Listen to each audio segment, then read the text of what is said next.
Helo a chroeso i'r fideo yma ar gyfer TGAU Ffrangeg. Heddiw byddwn yn canolbwyntio ar y berf mynd yn Ffrangeg sef aller. Les objectifs, felly y nodau heddiw, on va réviser le verbe aller au présent, au futur simple et au futur proche et au passé. Felly, rydyn ni'n mynd i adolygu y berf aller, mynd, yn yr amser presennol, yn yr amser dyfodol ac yn yr amser gorffennol.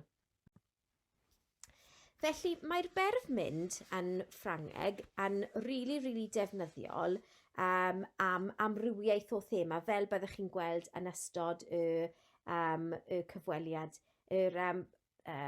cyflwyniad heddiw. So i ddechrau, dyma'r berf yn yr amser presennol. So mae gennym ni je vais, rwy'n mynd, tu vas, rwy ti'n mynd, il va, mae fe yn mynd, elle va, mae hi'n mynd, on va, rydyn ni'n mynd, nous allons, rydyn ni'n mynd, vous allez, rydych chi'n mynd, ils vont, mae nhw'n mynd, masculin, felly gwrywaidd, and elles vont, mae nhw'n mynd, féminin, neu benywaidd. Okay? So, dyma'r berf yn yr amser presennol. Os chi moyn defnyddio fe, chi'n gallu dweud rhywbeth fel je vais au collège en bus. Dwi'n mynd i'r ysgol ar y bws. Neu nous allons au cinéma le week-end. Rydyn ni'n mynd i'r cinema ar y penwythnos. Enghraifft, okay? Par exemple. Yn anffodus, mae rhaid i chi jyst dysgu fe ar gof. Fel chi'n gallu gweld, mae yn repetition yma, ailadrodd, so mae'n je vais, tu vas, a wedyn il va, elle va, on va, maen nhw'n yr un peth, ac yr un peth yma gyda il vont, elles vont, maen nhw'n mynd, os mae'n benywaidd neu gwrywaidd. So dim ond 6 rili, mae rhaid i chi dysgu, dim ond 6 terfyniadau bydd rhaid i chi dysgu, a mae e'n bosib, a gobeithio chi wedi bod yn defnyddio fe ers blwyddyn 7. So efallai o gobeithio chi'n gwybod fe yn barod, ond mae'n berf really defnyddiol. So os ni'n symud ymlaen at yr amser gorffennol o passé yn Ffrangeg, so mae gennym ni je suis allé, es i, tu es allé, es ti, il est allé, yw aeth e, elle est allée o elle est allée, yw aeth hi, and on est allé, aethon ni. Nous sommes allés, aethon ni, vous êtes allés, aethoch chi, ils sont allés, aethon nhw, and elles sont allés, aethon nhw hefyd. So fel chi'n gallu gweld, mae gennym ni y berf être yn Ffrangeg, sef bod, to be, yn Ffrangeg. Je suis, tu es, il est, elle est, on est. Nous sommes, vous êtes, ils sont, elles sont. A wedyn, past participle o'r berf, aller, so went yn Saesneg. So dyna sut rwy ti'n rhedeg y berf yn yr amser gorffennol. Ond hefyd, fel chi'n gallu gweld, mewn pinc dwi wedi rhoi y es ble mae rhaid i chi ychwanegu os mae'r person yn merch. So, yma, je suis allé, dylai fod yn brackets actually, dwi'n merch, felly bydd rhaid i fi defnyddio y ychwanegol am je suis allé, ond os roeddwn ni'n bachgen, byddai ddim yn defnyddio y ychwanegol. Ac yr un peth wedyn am popeth arall. Os dwi'n dweud tu es allé, es ti, os dwi'n siarad â ti a roi ti'n merch, bydd rhaid fi ychwanegu y ond os dwi'n siarad i ti a roi ti'n bachgen, byddai ddim yn defnyddio fe. Am il est allé, wrth gwrs, dwi'n siarad am bachgen aeth so byddwn ni byth yn defnyddio y yna, ond elle dalu aeth hi, oherwydd mae hi'n merch, bydd rhaid i fi defnyddio am bendant. Yeah. Am y nhw soms ale, eto mae'n dibynnu pwy sydd yn y grŵp o nhw, am ni. So os dwi'n siarad am fi a fy chwaer a fy mam, a 3 merch, byddai yn ychwanegu ac yr S, oherwydd ni gyd yn merch. Merched. So nhw soms ale gyda a gyda S. Ond, os dwi'n dweud fi a fy ngŵr, par exemple, so dwi'n merch a mae fy ngŵr yn bachgen, byddai ddim yn defnyddio oherwydd mae bachgen yn y grŵp. Os mae 30 bobl a 29 yn merch ac mae 1 bachgen, ni dal ddim yn defnyddio hyd yn oed os mae dim ond 1 bachgen yn y grŵp, mae rhaid i chi defnyddio y ffordd masgwlan gwrawaidd. Iawn? Ond, bydd rhaid i ni ychwanegu'r S oherwydd mae mwy nag 1 person. Mae'n lluosog. Iawn? Yr un peth gyda fwset. So mae fwset, dwi'n gallu fod yn siarad am merch, dwi'n gallu fod yn siarad â bachgen, dwi'n gallu fod yn siarad ag 1 person, neu mwy nag 1 person. So os dwi'n dweud fwset, ale a merch, byddai'n ychwanegu Os dwi'n dweud at bachgen, byddai ddim yn defnyddio Os dwi'n dweud at mwy nag 1 person, so aethoch chi gyd i'r ysgol, byddai'n ychwanegu S os mae mwy nag 1. Iawn? A wedyn, il sont ale, aethon nhw, masculan, excusez-moi, dwi'n cymysgu nawr Ffrangeg a Sbaeneg, mae'n ddrwg gyda fi. So, il sont ale, aethon nhw, mae nhw'n bachgen, felly does dim angen y ychwanegol, ond mae mwy nag 1 person, felly mae rhaid i chi ychwanegu'r S. Iawn? Ac yr un peth am el sont ale, aethon nhw, mae grŵp o merched, felly bydd rhaid i ni ychwanegu ac mae mwy nag 1 person, felly mae rhaid i chi ychwanegu'r S. Iawn? Mae'n cymleth, ond gobeithio mae'n gwneud synwyr. Os na, efallai chi'n gallu edrych ar ar YouTube neu rhywbeth, neu chi'n gallu gofyn eich athro neu athrawes yn yr ysgol wythnos nesaf. Iawn? Un peth bwysig, chi'n ysgrifennu nhw i lawr, ond dydy ddim yn newid y sŵn o'r berf. Ni ddim yn dweud neu ychwanegol, mae'n swnio'r un peth am, for example, nhw soms ale. Dydy'r sŵn ddim yn newid. Yn bwysig. Symud ymlaen o futur simple, so mae'r dyfodol nawr. So dyma fe. J'irai, byddai'n mynd. Tu iras, bydda ti'n mynd. Il ira, bydd hi'n mynd. Elle ira, bydd hi'n mynd. On ira, byddwn ni'n mynd. Nous irons, byddwn ni'n mynd. Vous irez, byddwch chi'n mynd. Ils iront, bydden nhw'n mynd. Ac elles iront, feminan, bydden nhw'n mynd. A jyst i helpu chi gyda hynny, so ni'n cael y am bob un, so ir fel chi'n gallu gweld. A wedyn, am yr endings, ire, iras, ira, iron, ire, iron.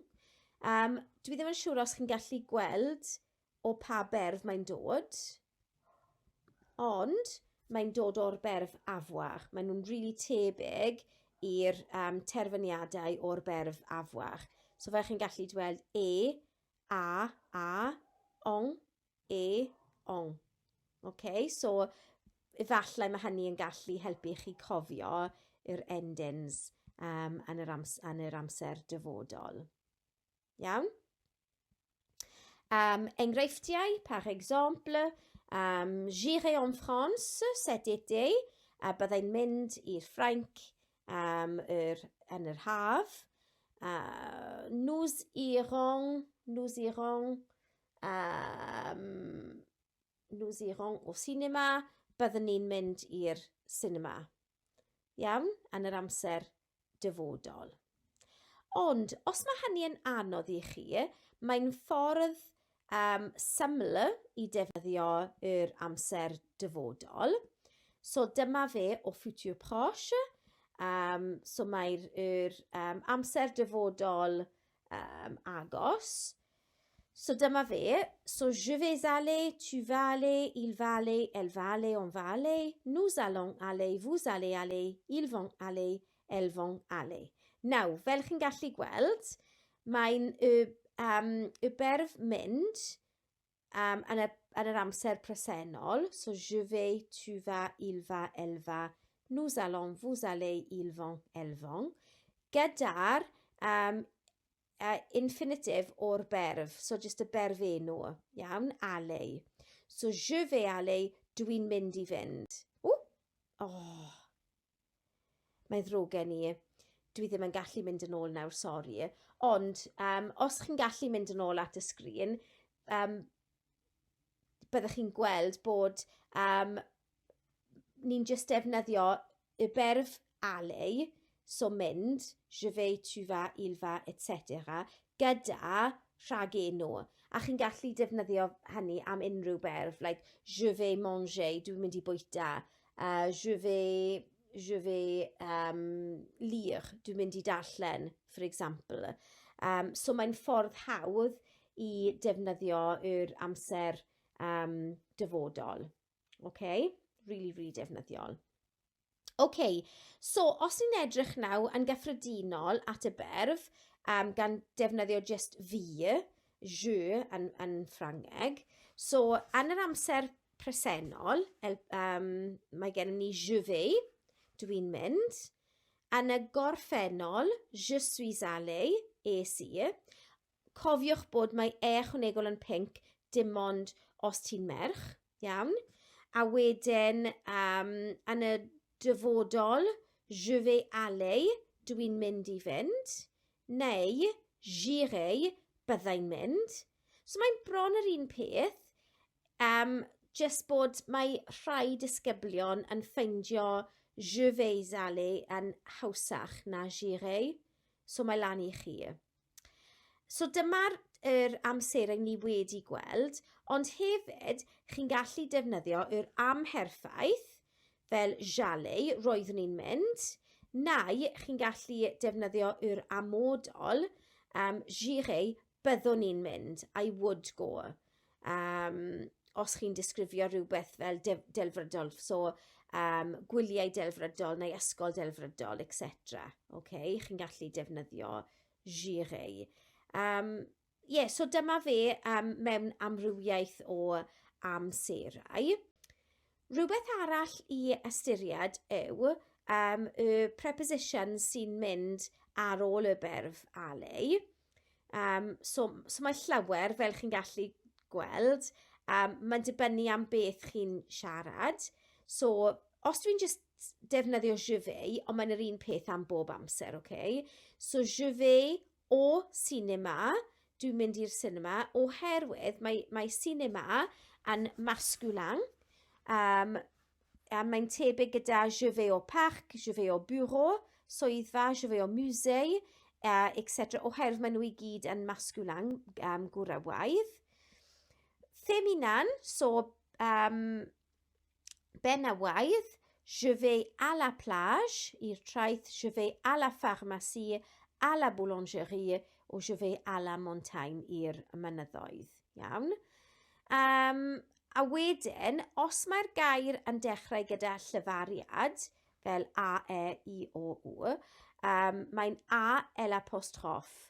Par exemple, je vais à l'école, dwi'n mynd i'r ysgol. Je vais à l'aéroport, dwi'n mynd i'r maes awyren. Je vais à l'usine, dwi'n mynd i'r factory. And je vais à l'hôpital, dwi'n mynd i'r ysbyty. Okay, so mae yna, oherwydd ni ddim yn actually dweud y yn Ffrangeg, mae o yw llyfariad, so mae'r gair yn swnio fel mae'n dechrau gyda llyfariad. Okay. Lluosog, AUX, mae'n swnio fel o, mae'n swnio'r union fel y gair yma, mae'r X yn dawel. Par exemple, je vais au grand magasin, je vais aux toilettes, unrhyw beth sy'n lluosog. Okay. Hefyd mae gennym ni chez. So je vais chez mes parents, dwi'n mynd i'r tŷ fy rhieni. Je vais chez le médecin, dwi'n mynd i'r doctor surgery. Je vais chez le dentiste, yr un peth i weld y deintydd. O je vais chez le coiffeur, yr trin gwallt.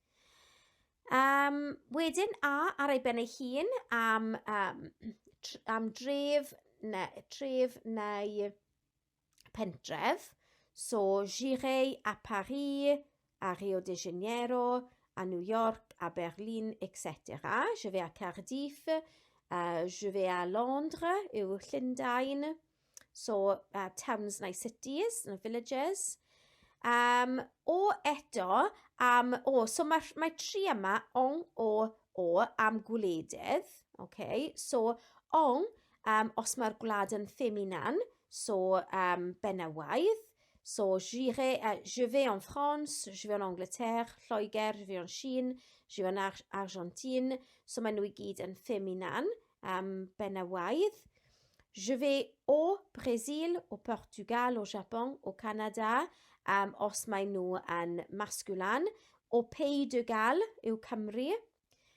A wedyn lluosog, os mae'r gwlad yn lluosog, aux États-Unis, aux Pays-Bas, aux Philippines, aux Seychelles. Okay? Cos maen nhw I gyd yn lluosog yn Ffrangeg. So cofiwch I defnyddio y preposition cywir yn y brawddeg. Okay? Fel dwedais I reit ar y ddechrau, c'est un verbe très utile pour tous les thèmes. So mae'n berf really defnyddiol am pob thema. So dyma rhestr o'r themau yma bydd rhaid I chi astudio, sy'n gallu dod lan yn yr arholiad. Mae'n bosib I defnyddio y berf mynd, so ale, am hob thema. So, enghraifft, os dwi'n edrych yma at bywyd ysgol neu coleg, chi'n gallu dweud rhywbeth fel je vais au collège, ou je vais au lycée, en bus, à pied. Os ni'n edrych at teithio, wel, mae'n yr un peth teithio. Bwyd a diod, je vais manger une pizza ce soir. Dwi'n mynd I bwyta pizza heno. So, fel chi'n gallu gweld, mae'n really defnyddiol. A hefyd, am y TGAU newydd sy'n dechrau mis Medi, mae themau yw iaith ar gyfer hamdden a llesiant, iaith ar gyfer teithio, iaith ar gyfer astudio a gweithio. Ac unwaith eto, chi'n gallu gweithio mas bod mae'n bosib I defnyddio y berf mynd am hob thema yma hefyd. Felly mae'n really defnyddiol. Enghreifftiau nawr, so par exemple, enghreifftiau o'r berf. Je vais à la salle de sport avec mon frère. So pa amser yw e? So je vais à la salle de sport yw yr amser presennol. Dwi'n mynd i'r gym. Pa thema? Mae'n gallu fod yn iechyd a ffitroedd neu adloniant a hamdden. Enghraifft. Nous sommes allés en France l'année dernière. So aethon ni I Ffrainc llynedd. Pa amser? Mae'n yr amser gorffennol, cos mae'n blwyddyn diwethaf. Pa themau? Mae'n gallu fod yn gwyliau. Gwyliau dwi'n credu. Il va toujours en bus. Mae wastad yn mynd ar y bws. So pa amser yw e? Mae'n yr amser presennol, il va. A wedyn pa themau? Mae gallu fod yn teithio. Ysgol efallai. Demain, je vais manger beaucoup de légumes. So yfory, dwi'n mynd I bwyta llawer o llysiau. Pa amser yw e? So mae'n demain yw yfory, felly mae'n yr amser dyfodol. A pa themau? Beaucoup de légumes, llawer o llysiau, mae'n mynd I fod yn bwyd, siŵr o fod. Neu bwyta'n iachus, yn iechyd a ffitroedd. A wedyn, ar un olaf, cwestiwn, es-tu allé au supermarché hier? Es-ti i'r archfarchnad ddoe? So pa amser yw hynny? Ddoe yn dangos ni bod mae'n yr amser gorffennol, tu es allé o es-tu allé. A pa themau mae'n gallu fod yn adloniant a hamdden efallai, dwi ddim yn siŵr. Ond mae'n just enghreifftiau i dangos chi pa mor defnyddiol yw y berf yma. A hefyd chi'n gallu defnyddio fe am y arholiad gwrando, siarad, darllen ac ysgrifennu.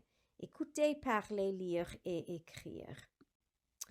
Donc, c'est un verbe très important et utile qui peut être utilisé dans diverses situations, thèmes et temps. Par exemple, je vais au collège tous les jours.